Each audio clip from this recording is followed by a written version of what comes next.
nervous and I hope everything goes well, and I'm scared for the challenge.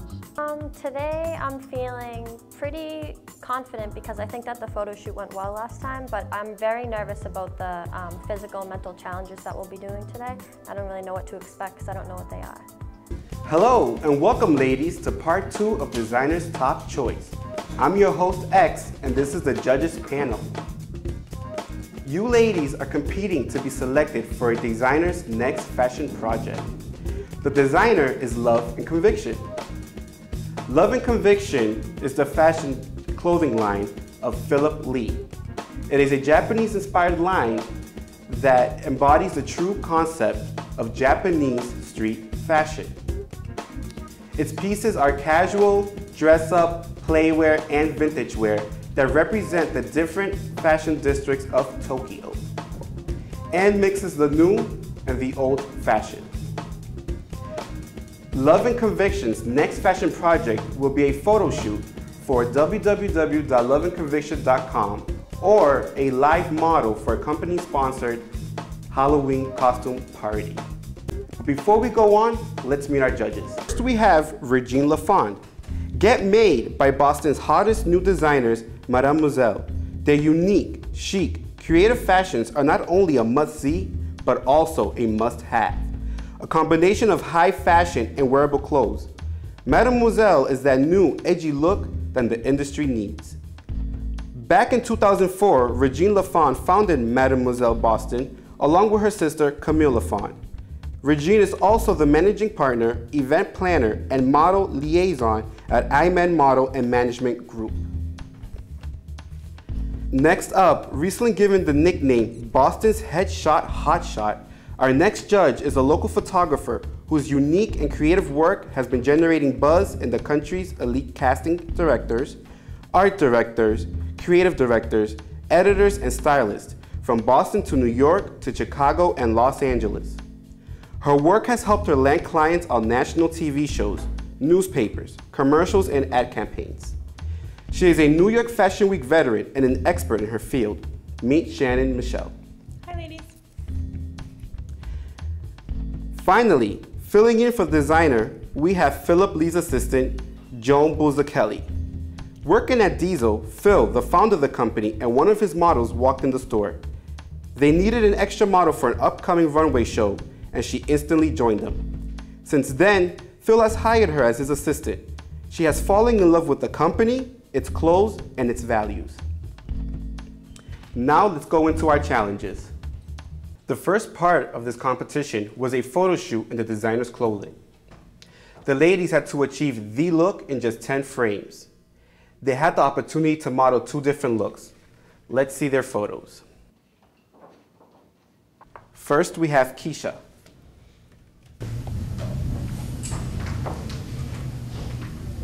I like this look.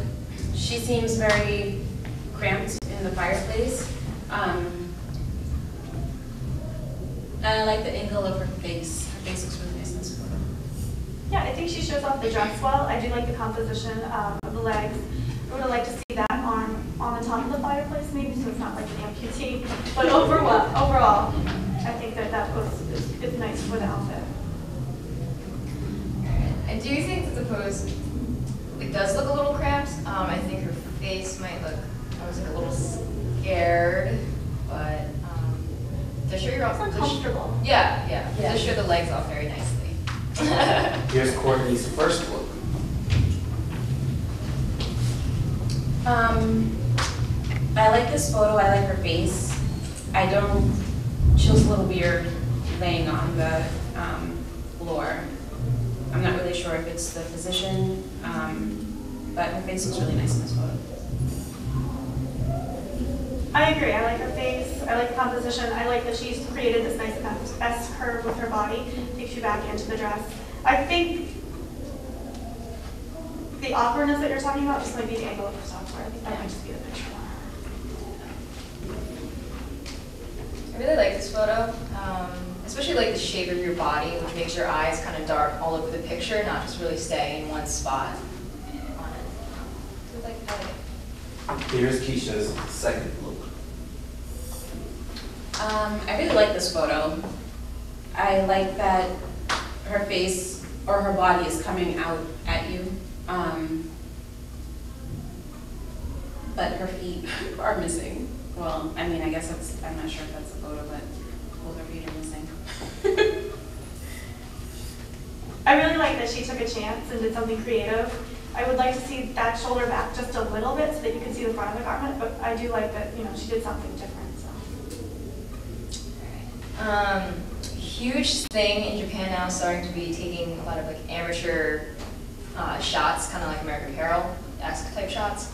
Definitely think you embody that very well, being able to look kind of like an amateur shot, but still looking beautiful at the same time. So I like it a lot. Here's Courtney's second look. I like this photo. I think overall, again, her face is very beautiful in this photo. I like it.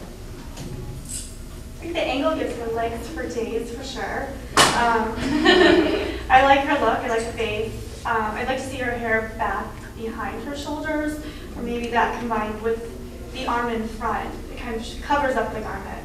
And it's a good pose for her, but it doesn't show off the dress very well. Yes, and as an assistant for Love and Conviction, huge part is definitely to show off the clothing. Also, I do like in the photo how you're starting to get like a very innocent kind of look. Innocence is kind of like a huge thing in Japan to have that kind of look.